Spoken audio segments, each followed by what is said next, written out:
બાપુ એક પ્રેરક પ્રસંગ છે.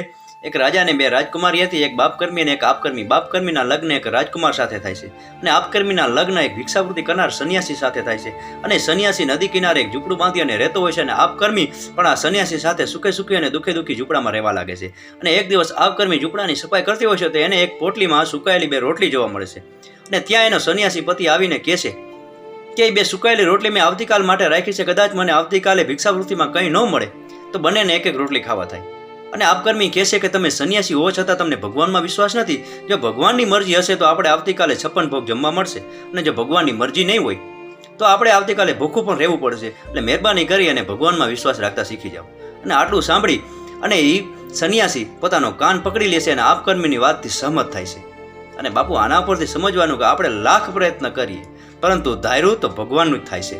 પ્રસંગ જેને સમજાય એને વંદન. આપનો દિવસ શુભ રહે. મહાદેવ હર.